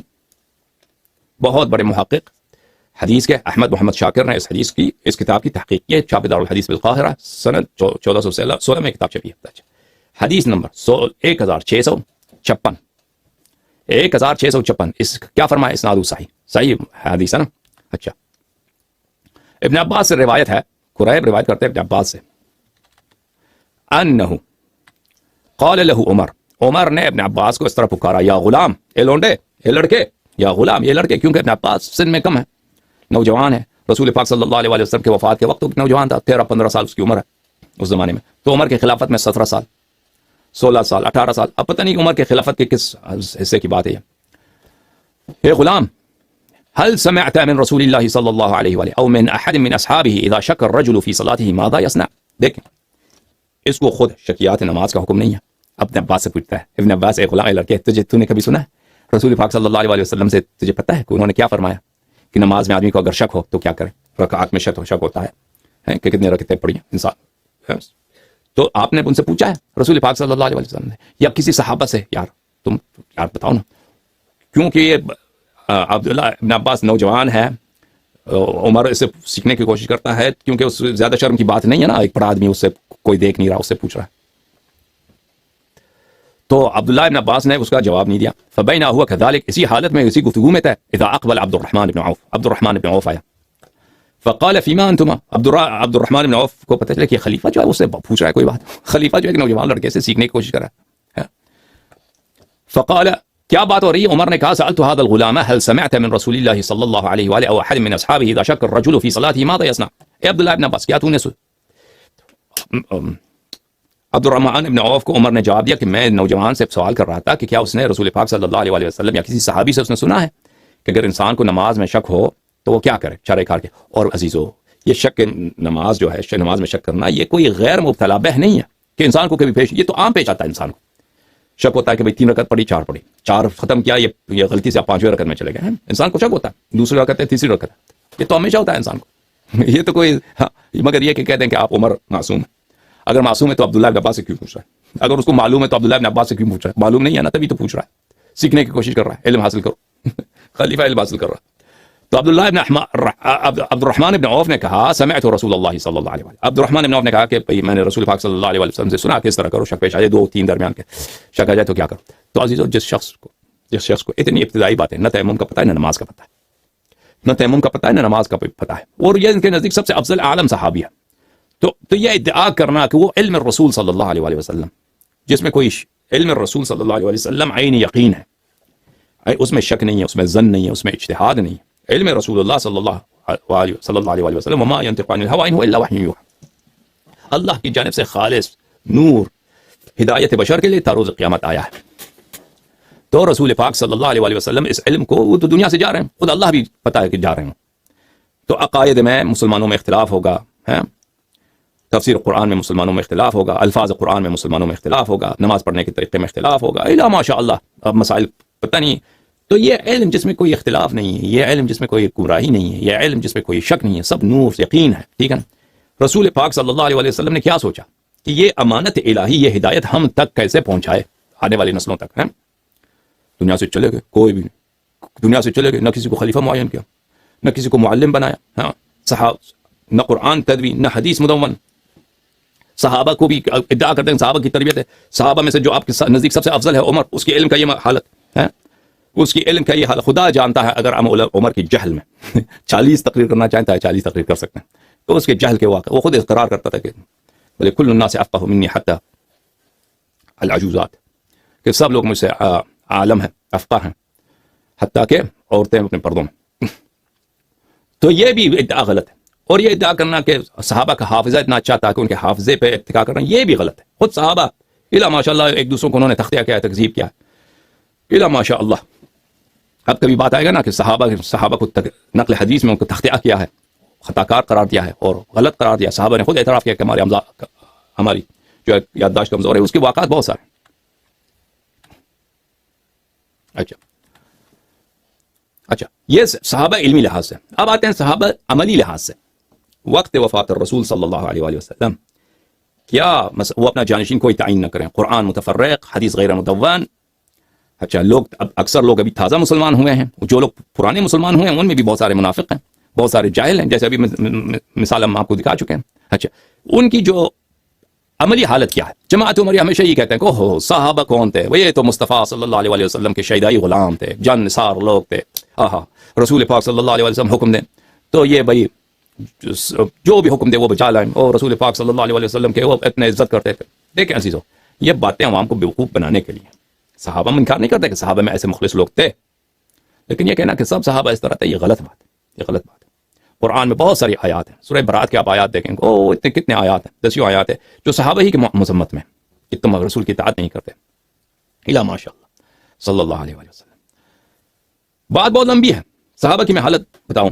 کتاب ہے سقیم بخاری, چاپ دار احیاء تراث, چاپ کہاں ہے؟ چاپ دار الفکر, دار الفکر للطباعت والنشر والتوزیع بیروت. یہاں پہ کتاب الفتن صفحہ نمبر 1773, حدیث نمبر 7049. روایت ہے نبی کریم صلی اللہ علیہ وآلہ وسلم سے, انا فرتکم علی الحوض, فرتکم علی الحوض, میں آپ سب سے پہلے حوض کوثر پہنچاؤں گا قیامت کے دن. فرت بولتے ہیں اس شخص کو جو دوسروں سے پہلے پہنچتا ہے. انا فرتکم, میں آپ سب سے پہلے پہنچوں گا. کہاں پہ؟ حوض پہ. لَيُرْفَعَنَّ إِلَيَّ رِجَالٌ مِّنْكُمْ. مخاطب کون ہے عزیزو؟ مجلس میں اس وقت کون بیٹھے تھے؟ رسول پاک صلی اللہ علیہ وسلم. تابعین بیٹھے تھے, تابعین بیٹھے تھے. اس زمانے میں جب رسول پاک صلی اللہ علیہ وسلم ایک جملہ کہتا ہے, اس جملے کے مقصود کیا ہے عزیزو؟ مجلس میں کون بیٹھے ہیں, مخاطب کون ہے؟ اگر وہ مراد نہیں ہے تو کون؟ یہ کیسے ہو سکتا ہے کہ یہ حدیث آنے والی نسلوں کے لیے ہو, خطاب ان سے ہو, اور رسول پاک صلی اللہ علیہ وسلم تصریح بھی نہ کریں کہ یہ آنے والوں کی بات ہے, تمہاری بات نہیں. یہ کیسے ہو سکتا ہے؟ مگر یہ وہی, اگر میں آپ کہیں مجلس میں بیٹھے ہیں, آپ کہتے ہیں کہ مجلس والے لوگوں سے کہتے ہیں کہ میں آپ کو کھانا کھلاتا ہوں. آپ مجلس میں بیٹھے ہیں, مثلا کسی مسجد میں, کسی گھر میں, 10 لوگ آپ کے دوست احباب ہیں اسی میٹنگ میں, کہتے ہیں میں آپ لوگوں کو کھانا کھلاتا ہوں. آپ نے کہا تو سے مراد کون ہے میں آپ لوگوں کو کھانا کھلاتا ہوں؟ تو وہی مجلس میں جو لوگ بیٹھے ہیں, میٹنگ میں جو لوگ اسی مراد ہے. اگر بعد میں آپ کہتے ہیں کہ نہیں میری مراد یہ ہے کہ آنے والے نسلوں کو, یہ سب آپ کے عقل پہ ہنسیں گے, کہیں گے کیا بکواس ہے.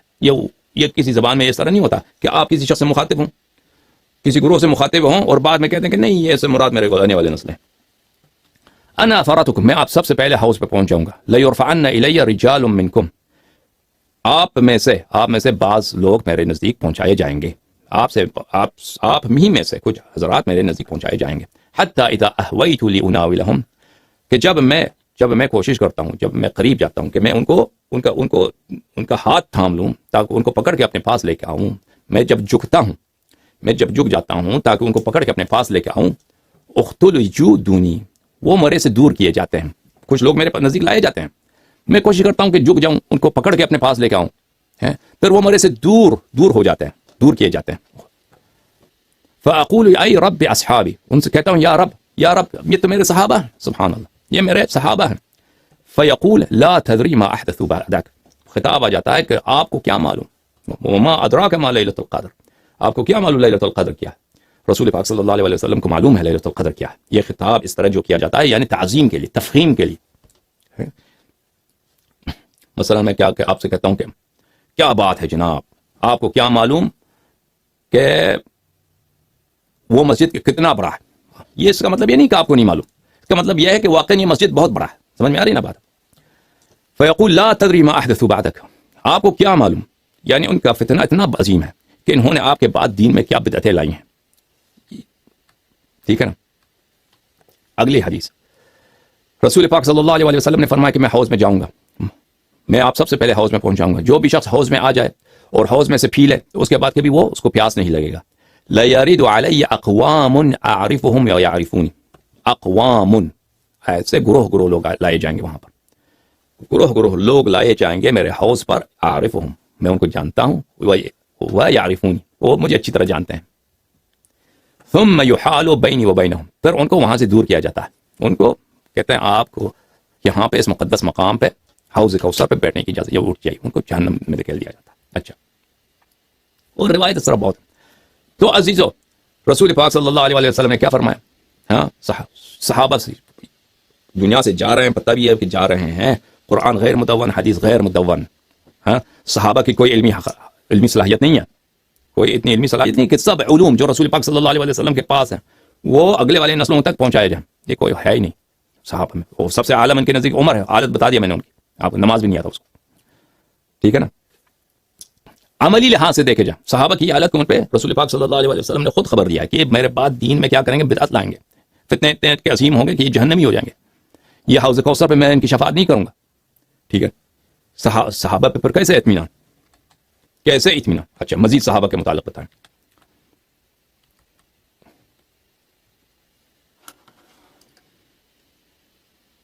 اچھا میں 1 گھنٹے سے زیادہ بات کی.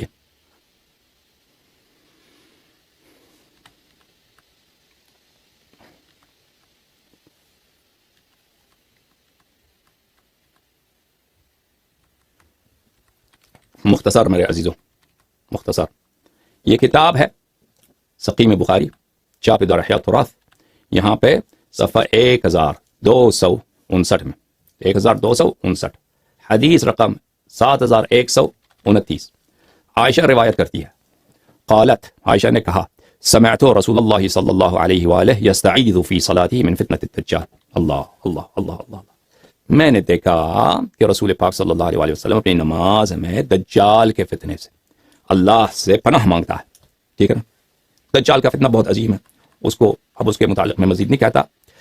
یہ روایت دیکھیے عزیزو، کتاب مسند احمد بن حنبل، الجزء 38، جلد نمبر 38، مؤسسۃ الرسالہ، سال 1431 میں کتاب چھپی ہے.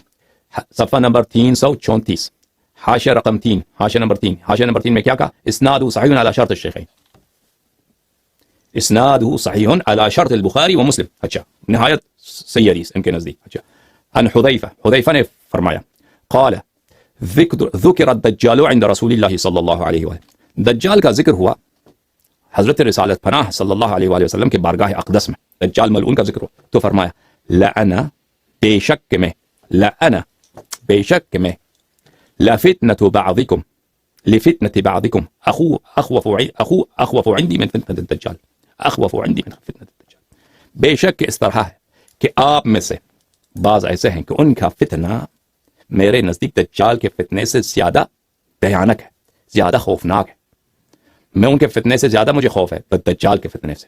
آپ لوگوں میں سے، آپ کہیے کہ آگے والے نسلوں کو کہا، یہ بیوقوفی بات ہے کہ آگے والے نسلوں کے بتائے. مجلس میں جو لوگ بیٹھے ہیں، صحبت میں جو، انہی سے خطاب ہے کہ آپ میں سے لوگ ایسے فتنے کریں گے، اللہ اللہ اللہ، کہ ان کا فتنہ دجال کے فتنے سے اعظم ہے، اکبر ہے. ٹھیک ہے نا.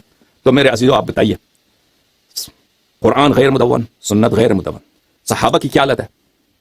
وفات رسول صلی اللہ علیہ وسلم کو علمی، کوئی علم، بعض عالم ہوں گے صحابہ میں، لیکن اس طرح کے ان کے علم پہ اعتبار کیا جاتا ہے. اور وہ سب علم جو رسول پاک صلی اللہ علیہ وسلم کے پاس ہے، سب احکام الدین جس میں کوئی شک نہیں ہے، وہ علم سب کہاں گیا؟ رسول پاک صلی اللہ علیہ وسلم کے مرنے کے بعد وہ دنیا سے ختم، دنیا سے ختم.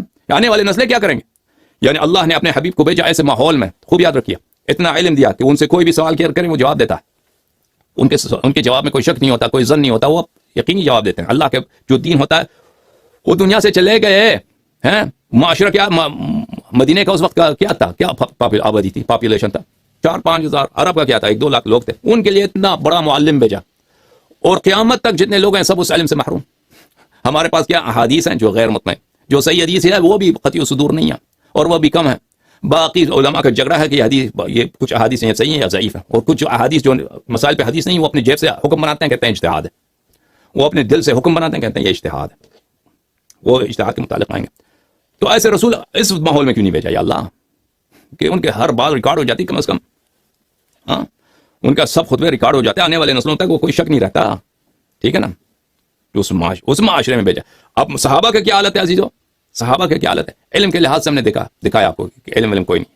عمل کے لحاظ سے بھی صحابہ ایسے نہیں قابل اطمینان ہو. جب خود رسول پاک صلی اللہ علیہ وسلم کہہ رہے ہیں کہ یہ فتنے میں، یہ دجال سے بھی زیادہ فتنے کڑے کر دیں گے، اور کڑے کر دیے انہوں نے.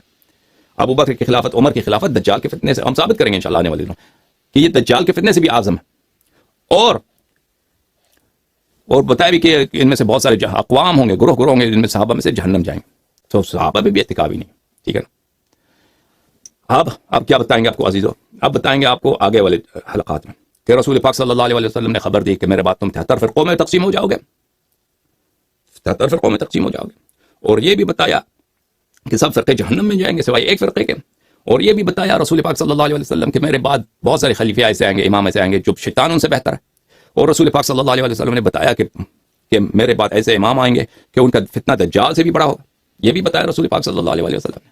تو اس کے باوجود یہ سب جانتے ہوئے یا اللہ تجھے معلوم ہے، تو آپ کے حبیب کو معلوم ہے، تو امامت کے مسئلے پر، خلافت کے مسئلے پر، اور یہ سب علم و ہدایت جو رسول پاک صلی اللہ علیہ وسلم نے آنے والی نسلوں تک پہنچانے کے لیے یہ کیوں تعین نہیں کیا، کیوں یہ طریقہ کار نہیں بتایا؟